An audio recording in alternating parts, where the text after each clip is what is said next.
জাহাঙ্গীরনগর বিশ্ববিদ্যালয় ভর্তি পরীক্ষা। আলহামদুলিল্লাহ আমাদের এই মসজিদে মহিলাদের সহাবস্থান পেলাম। মহিলাদের নামাজের ব্যবস্থা আছে আর সুন্দর।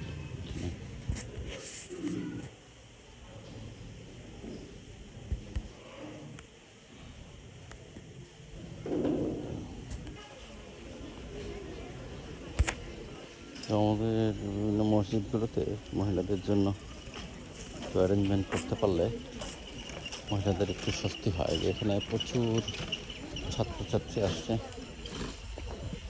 আপনার স্টুডেন্ট, গার্জিয়ান আসছে অনেক। তারপরে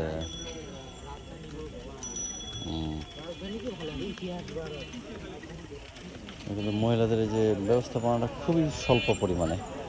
মহিলাদের সকাল থেকে মহিলাদের এখানে লাইন, ওয়াশরুমে যাওয়ার, অজুর ব্যবস্থাপনাও খুব লিমিটেড। তারপর আলহামদুলিল্লাহ জাহাঙ্গীরনগরে আমরা এই মসজিদটাতে মহিলাদের ব্যবস্থাপনাটা পাইছি, খুব ভালো লাগছে।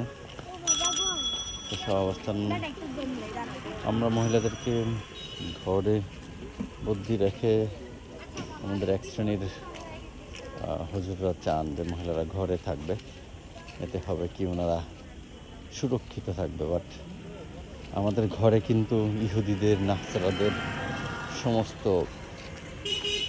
কানেকশন ঢুকে গেছে। কিন্তু আমরা চাচ্ছি কি ম্যানুয়ালি মহিলাদেরকে মেনটেন করতে, কিন্তু ওনারা ডিজিটালি আমাদের পরিবারের সাথে কানেক্ট হয়ে গেছে। সেক্ষেত্রে আমি মনে করি অবশ্যই মসজিদগুলোতে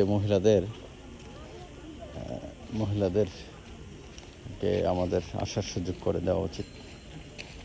এবং এটা আজকে একটা ইউটিলিটি হিসাব করলে এখানে মহিলারা এত পরিমাণ স্টুডেন্ট আছে জাহাঙ্গীরনগরে। এটা একটা অনেক রিমোট একটা মসজিদ, মসজিদটা কমিউনিটি মসজিদ সম্ভবত এটা। তো এখানে আলহামদুলিল্লাহ আমি মহিলাদের ব্যবস্থাপনার আরেকটা মসজিদ আমি দেখলাম যে মহিলাদের নামাজের ব্যবস্থা আছে, অজুর ব্যবস্থা আছে। এটা আমি জানি না এটা কি রিসেন্টলি করা হয়েছে কিনা। যারা করে থাকবেন এদের জন্য অনেক, এই যে এত এত মহিলা যারা আসছে ওনারা কোথায় যেত, কোথায় আপনার কি বলে আমাদের ওয়াশরুমের যে ব্যবস্থাপনা কিংবা নামাজের ব্যবস্থাপনা কোথায় গিয়ে করা ইম্পসিবল একটা ব্যাপার। তো আমি এই যারা এই যে প্রশাসন এই এর সাথে জড়িত, এই মহিলাদের ব্যবস্থাপনাগুলো করেছেন, আমি তাদের জন্য দোয়া করি।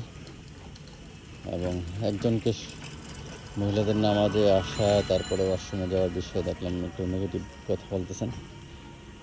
আমি মনে করি যে এইসব বিষয়ে আমাদের স্বচ্ছ হয়ে আসা উচিত। যে একটা মসজিদে ইমাম কিংবা মুয়াজ্জিন ছাড়া কাউকে সরাসরি কোনোদেরকে কমেন্ট করা অনুচিত বলে আমি মনে করি। কিছু কিছু মানুষ আছে অতি উৎসাহী, তারা মহিলাদেরকে নিয়ে অনেক রকমের কমেন্ট করেন।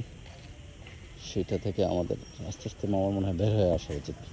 নবীজির সময়ে মহিলারা আমরা যদি শুনেছি যে একসাথে মসজিদে নামাজ পড়েছেন। এখানে মসজিদে নবীতে নামাজ হয়, মক্কাতে নামাজ হয়। তো অন্যান্য মসজিদগুলিকে আমরা মনে করি যে মহিলাদের জন্য অনুকূল না।